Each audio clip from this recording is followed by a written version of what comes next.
And we're back, folks, right here in WrestleRant. I'm Graham GSM Matthews, and right here on the show, I break down every single pay-per-view that I watch on the WWE Network. Today, we're talking 2015's Survivor Series pay-per-view.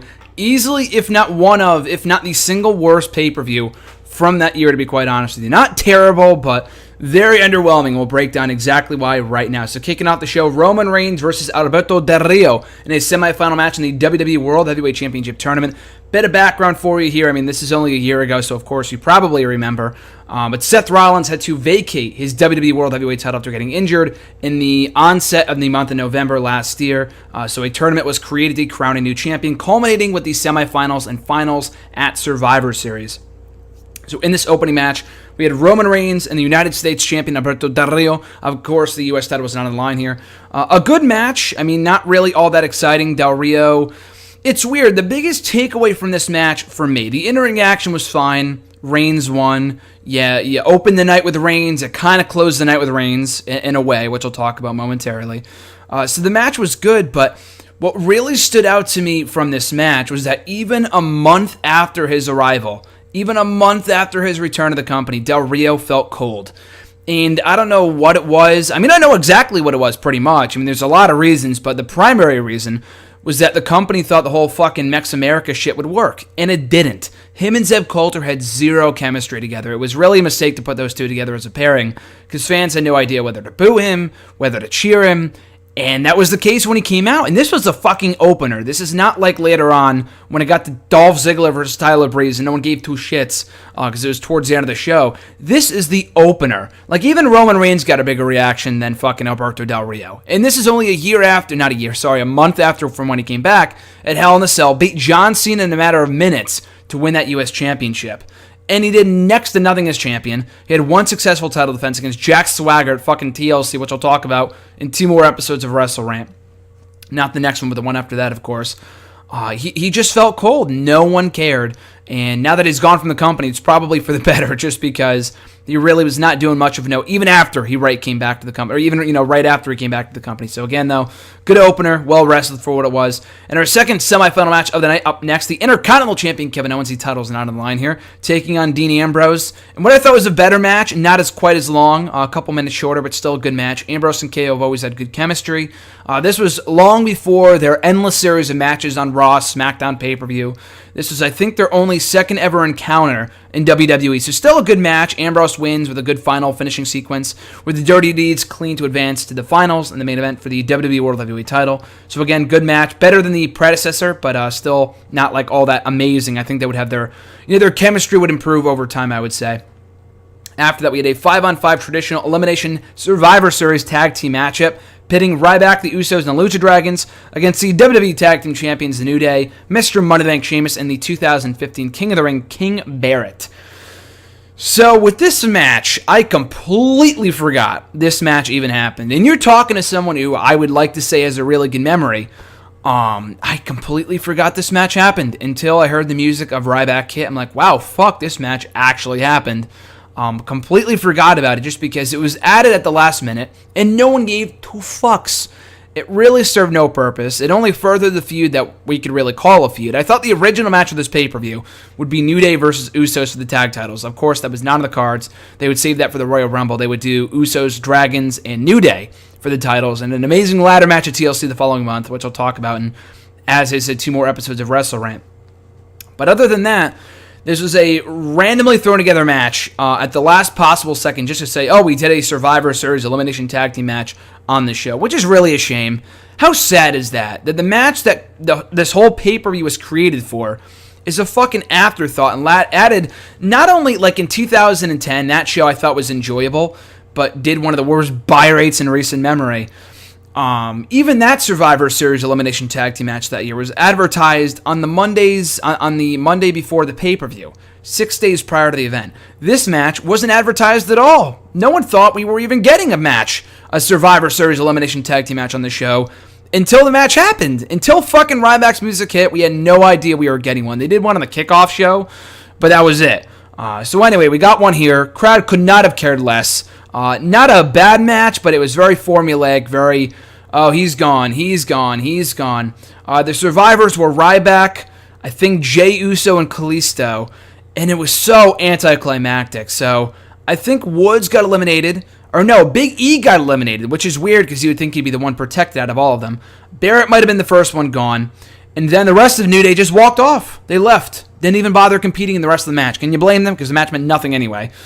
And then Sheamus just got railed by the rest of the baby faces with their finishers, got pinned clean. And that would be the next WWE World Heavyweight Champion. How fucking sad is that? This match was nothing. After that, for the Divas Championship, Charlotte taking on Paige to retain her title. In a good match, a well-wrestled match. I didn't think the feud was that bad. But I think the crowd heat was not there. The crowd did not really care about this match either. And it was really... I mean, again, I've never really liked Atlanta crowds. I talked about that with WrestleMania 27, specifically Hell in the Cell 2012. I've never liked...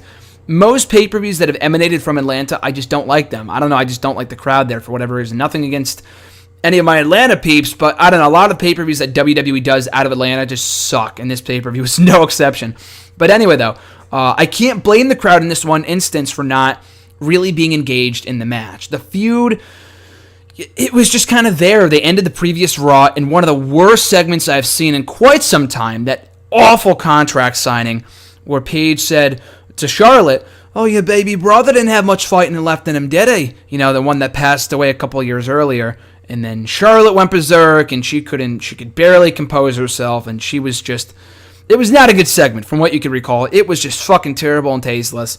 So that was the final thing we saw from these women before this match. So you can't really blame the crowd for not caring. Just because Charlotte didn't really have a character. I mean, a lot of people were happy to see her get called up because it was long overdue. But other than being Ric Flair's daughter, what was really her character? And of course, she's come a long way in the years since. She's a phenomenal heel. So, I mean, thank God she's, evolved as a character and whatnot. But from the get-go, no one really had a reason to care. And Paige, she had turned face and heel one too many times. It got to a point where people just didn't know how to react to her. She was getting bigger cheers than Charlotte at the TLC pay-per-view the very next month. And on this show, just no one cared. So again, a good match. Kind of felt like an anticlimactic finish. Charlotte had Paige in the figure eight. Charlotte's hands were underneath the rope, which would be the cause for the rematch, as Paige would point out the next night on Raw. But I don't know. The match, just the heat was not there. The crowd engagement was not there. Not a bad match, but I think their match at TLC was better. Just this whole feud flopped miserably. After that, Tyler Breeze taking on Dolph Ziggler. Another match I completely forgot existed until I heard Tyler Breeze's music.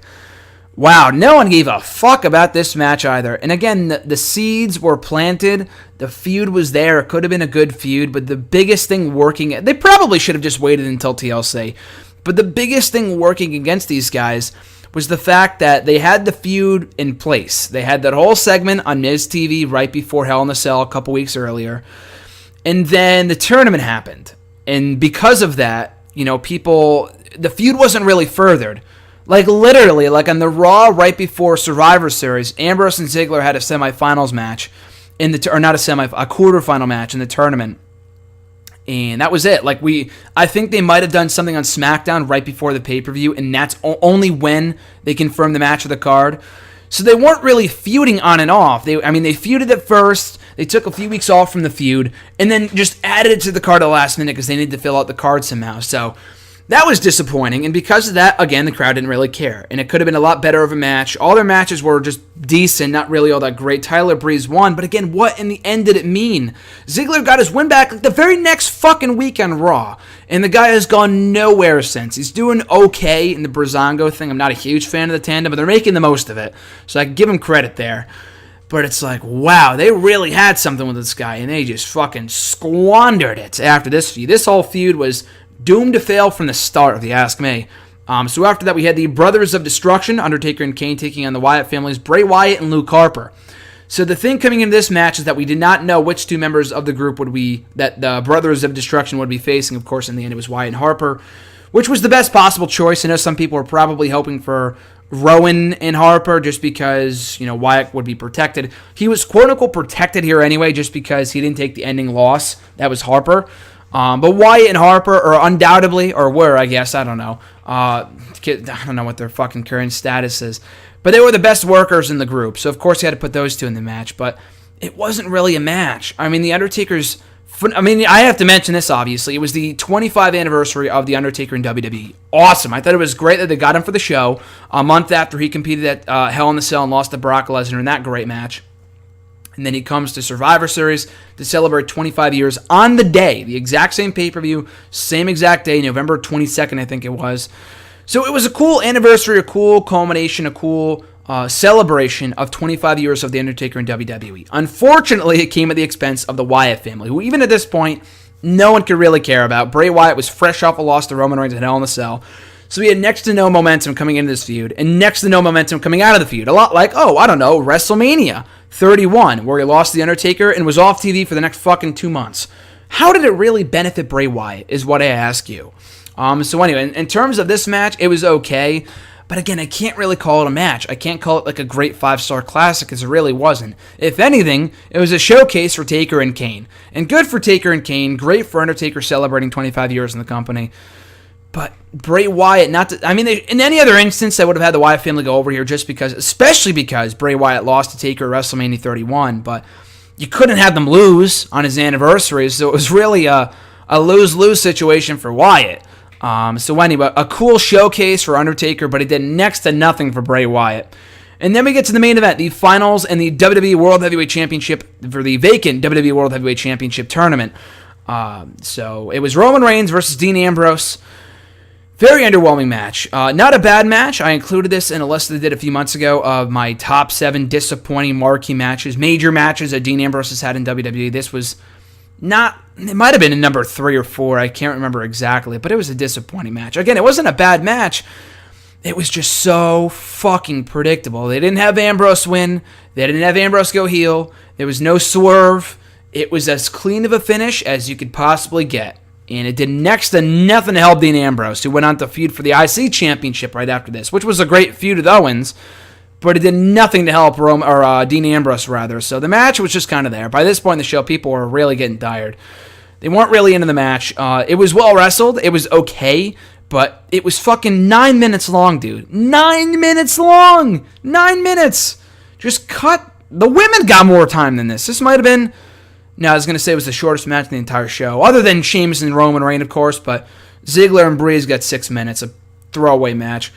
But no one fucking cared. How disappointing. So, match went 9 minutes. Reigns wins clean to the spear. Ambrose, they hug each other afterwards. Again, no heel turn. He just walks off like a schmuck. No follow-up, no promo from him the next night on Raw. That was it. Triple H comes out to, quote-unquote, congratulate Roman Reigns on the World Championship victory. Roman Reigns declines the offer to join the Authority, spears Triple H.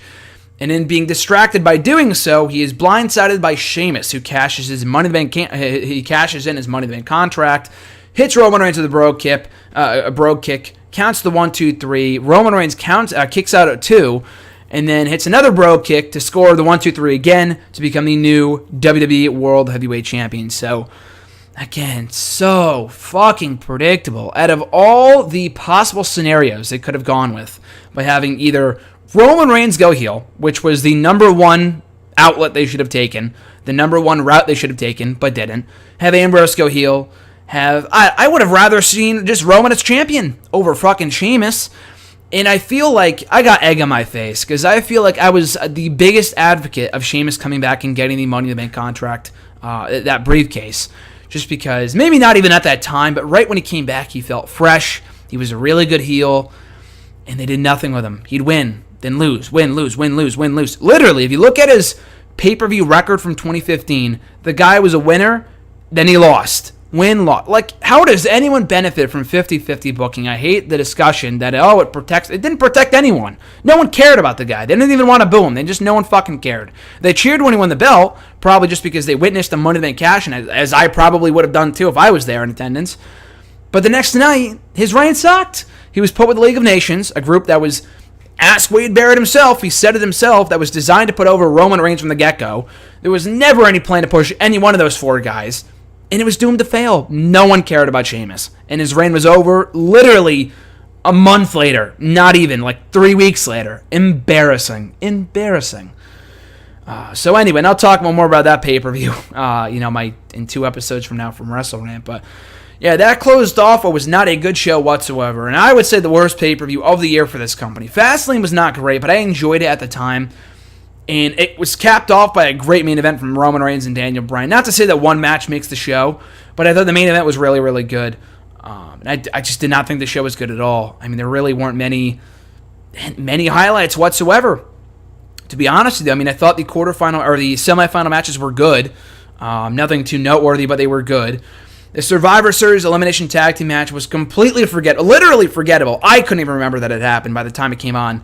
Charlotte and Paige was there. Tyler Breeze and Ziggler was total throwaway. Right person went over, but no one remembers that a week later. Brothers of Destruction and Wyatt family was cool. I mean, just for the showcase of Taker, but it did nothing for the Wyatt family. And the main event was disappointing, was underwhelming from Roman Reigns and Dean Ambrose, unfortunately. I have not faced off one-on-one since, just because maybe their in-ring chemistry was not good. I don't know. And the Sheamus cash-in was so predictable that I just could not care less about the product. This was like the worst the product got in late 2015. It was pretty bad from September forward, but it could not get worse than Sheamus winning the belt at Survivor Series. So again, not a good show. Survivor Series, unfortunately, more often than not, is just not a must-see show, or at least it has not been in well over a decade. So, that being said, I would love for this year to surpass that, and, end this sad streak of disappointing shows. Even the 2014 show, which I thought was good, with the Sting debut and the amazing main event, was not a great show overall. 2013 sucked. 2012 was just slightly underrated, but still not a good show. 2011 was awesome, but that was really the last great Survivor Series pay-per-view, I would say, that was really, really good. So hopefully this year breaks that sad streak. As far as this show goes, not must-see whatsoever, unless you're a big Sheamus fan, or, I mean, there's not even one match I would say go watch that match, because even like Ambrose and Owens, Reigns and Del Rio, the first two matches, they weren't must-see. They were good, but they're not like, go out of your way to see it, That's what's sad about this show. There really was not one match worth watching, worth going back to watch in its entirety. So I would recommendation to avoid, certainly, for this show. Go back and watch all the other installments of Survivor Series that I reviewed over the past 2 years here in WrestleRant. I talked about, I think in 2014 I reviewed 08, 05, 02, maybe a few others. I think I reviewed a handful, like the best ones, so to speak, back in 2014. Then I reviewed the rest just last year. So check out those shows, all my reviews of Survivor Series, every single installment in the company's history from 88 to 2015, including this one, obviously. And they're all right here on WrestleRant. I have no idea what numbers they are, what editions they are, but if you just go to the channel or just YouTube in general, just type in WrestleRant Survivor Series review, then you'll find all my reviews of every past installment of Survivor Series in the company's history. So that being said, my next installment of WrestleRant will be covering TLC's 2014 and 2015. The next two editions will be covering 2014 and 2015, the latter of which I was in attendance for, so I can't wait to talk about that.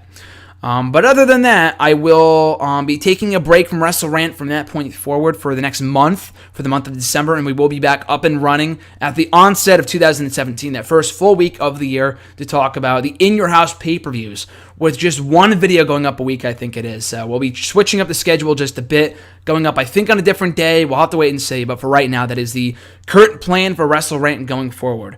But until then, guys, in the meantime, in between time, be sure to follow me on the Twitter machine at WrestleRant, on Facebook at facebook.com/graham.gsm.matthews. Don't forget that .matthews. And also right here on YouTube by liking, commenting, sharing, and subscribing. So until next time, guys, I'm Graham GSM Matthews, and I'll catch you folks down the road.